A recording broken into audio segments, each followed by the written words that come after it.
ओम अद्व्याः संव्रतः पृथिव्यैरसाच्च विश्वकर्मणः समवर्तताग्रे तस्य दृष्ट्वा विदधद्रूपमेत तन्मर्तश देवत्वमा जानमग्रे नमो नमः। તમારા બધાનું સ્વાગત કરું છું આધ્યાત્મિક મહાશક્તિમાં। આજનો વિષય છે વેદ અને પુરાણ શું ભિન્ન છે અથવા એવો તો શું ફરક છે કે જેના થકી આપણે વેદ અને પુરાણમાં ભેદ પાડી રહ્યા છીએ। સાચા અર્થમાં જાણીએ તો વેદ સૌથી જૂનું જ્ઞાન છે।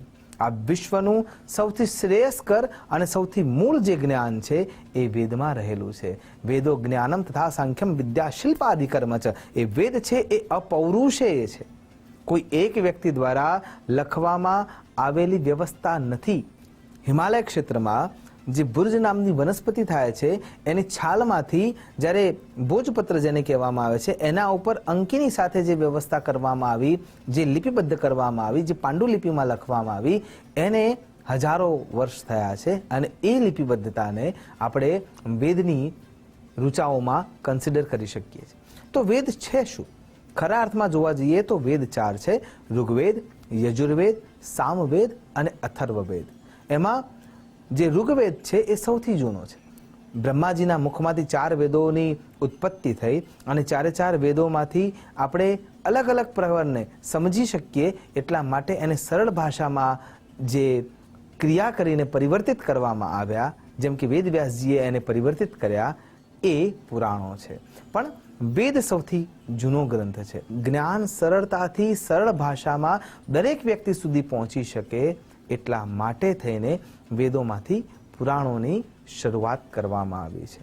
તો વેદ જે છે એ અપૌરુષેય છે, કોઈ એક વ્યક્તિ દ્વારા લખવામાં આવેલી વ્યવસ્થા નથી। એ શ્રુતિ ગ્રંથો છે। 1 અરબ 97 કરોડ વર્ષો પછી પણ એ શ્રુતિ ગ્રંથો સાંભળીને આપણે આપણા સંસ્કૃતિમાં સાચવી રાખી છે।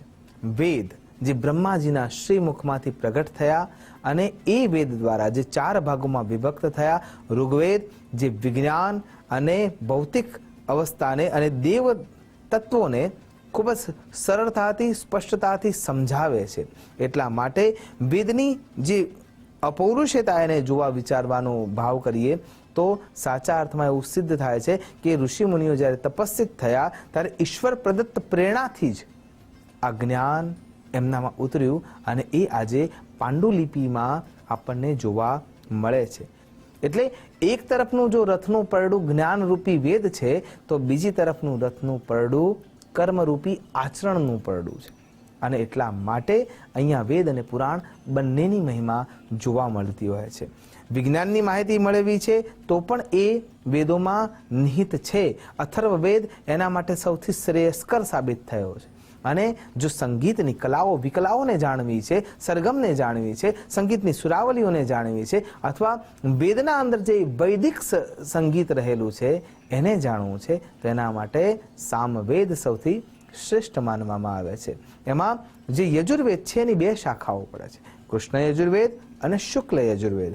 જેના અંદર મુખ્ય રૂપે જોવા જઈએ તો શબ્દોનો અભેદતા જોવા મળે છે। જેમ કે ય છે એ જમા ઘણી જગ્યાએ કન્સિડર થતો હોય છે, શ છે એ ખમા કન્સિડર થતો હોય છે। આપણા ત્યાં વેદાભ્યાસ સંસ્કારની જે વ્યવસ્થા હતી એમાં બાળકોને વેદ શીખવવામાં આવતો। એનું કારણ શું છે કે બાલ્યાવસ્થામાં વેદ સૌથી વધારે આવડી શકે એમ છે, કેમ કે એ વખતે તમારું સૌથી શ્રેષ્ઠ માનસ તૈયાર હોય છે કે જે એ ગ્રંથને સીધું આત્મસાત કરી શકે છે। અને અત્યારે જ્યારે યુવાવસ્થાથી જો તમે વેદાભ્યાસ કર્યો નથી અને તમારે જો એ વેદને પ્રાપ્ત કરવો છે, એ જ્ઞાનને પ્રાપ્ત કરવું છે તો સૌથી પહેલા જે સીડીરૂપ ભાગ છે એ પુરાણ છે। પ્રસ્તુતિની દ્રષ્ટિએ જોવા જઈએ તો વેદની જે પરંપરા છે એ ખૂબ જ પૌરાણિક અને વૈદિક પરંપરાના આધારે ચાલે છે, જ્યારે પુરાણની જે પરંપરા છે એ સરળ ભાષામાં જનમાનસને સમજી શકાય એવી રીતે સારી રીતે ગાથા રૂપે વ્યક્ત કરવામાં આવી છે। ઉદ્દેશ્ય શું છે વેદનો? વેદનો ઉદ્દેશ્ય જ્ઞાન પ્રાપ્ત કરવાનો છે અને જ્ઞાન પ્રાપ્ત કર્યા પછી જ્ઞાન પંથ દ્વારા, જ્ઞાન માર્ગ દ્વારા ઈશ્વરને મેળવવા માટેનો છે। જ્યારે પુરાણનો ઉદ્દેશ્ય શું છે?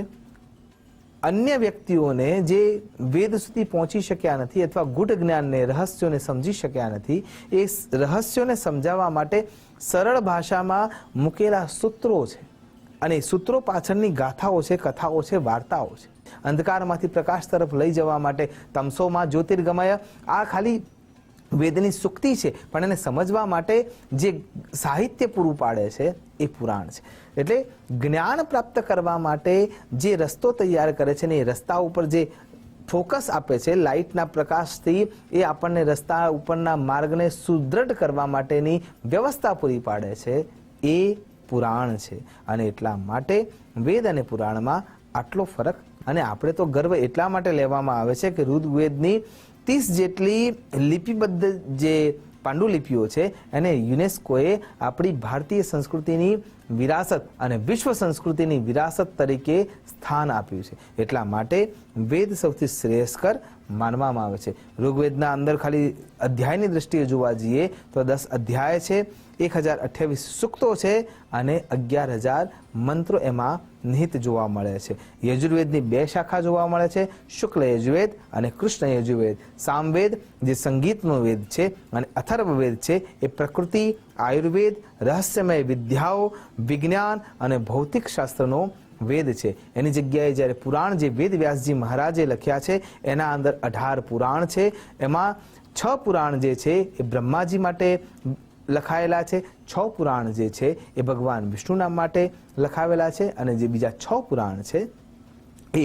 ભગવાન સાંબ સદા શિવના માટે લખાયેલા છે.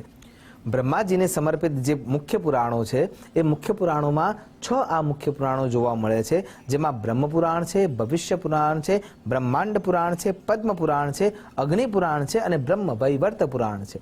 એ રીતે જો વિચાર કરવામાં આવે તો વિષ્ણુ ભગવાન પર આધારિત જે પુરાણ છે એમાં વિષ્ણુ પુરાણ છે, નારદ પુરાણ છે, વામન પુરાણ છે, ગરુડ પુરાણ છે, શ્રીમદ ભાગવત મહાપુરાણ છે, મત્સ્ય પુરાણ પણ એમાં સામેલ થતું જોવા મળે છે. અને ભગવાન સાંબ સદા શિવના રૂપને જે વર્ણિત કરે છે એ પ્રકારે જો વિચાર કરીએ તો પુરાણોમાં સૌથી પહેલું શિવ પુરાણ છે, લિંગ પુરાણ છે, કુર્મ પુરાણ છે, વરાહ પુરાણ છે, માર્કંડેય પુરાણ છે, સ્કંદ પુરાણ છે. તો આ પુરાણોમાં આપણા 3 દેવોનું સંપૂર્ણ ગાન કરેલું છે અને એટલા માટે પુરાણ પણ એટલા જ મહત્વના થઈ જાય છે. માં જગદંબા પંચાયતન દેવ જે આપણા ધર્મના પ્રમુખ દેવો માનવામાં આવે છે, એ પંચાયતન દેવની વ્યાખ્યા આ પુરાણોમાં જોવા મળે છે. એટલે કે દેવી પુરાણ હોય તો માં જગદંબા એમાં પ્રમુખ પાત્ર તરીકે આપણે પૂજિત કરીએ છીએ.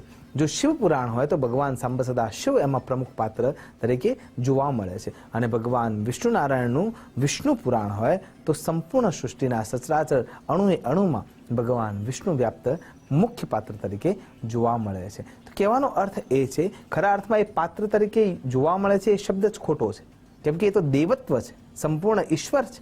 પણ સમજવા માટે એ પાત્ર શબ્દ આપણે અહીંયા રાખીએ છીએ. તો ચાહે વેદના આધારે ઈશ્વરને પ્રાપ્ત કરવાના હોય કે પુરાણના આધારે ઈશ્વરને પ્રાપ્ત કરવાના હોય, બંને દ્વારા નવધા ભક્તિ થકી પણ તમે ઈશ્વરને પ્રાપ્ત કરી શકો છો. આશા કરું છું વેદ અને પુરાણના વચ્ચે રહેલો જે ભેદ છે એ સમજાય અને જ્ઞાન માર્ગ સુધી પહોંચવા માટે ભક્તિ માર્ગને જ્ઞાન સુધી લઈ જઈએ, એ જ અભ્યર્થના સાથે નમસ્કાર.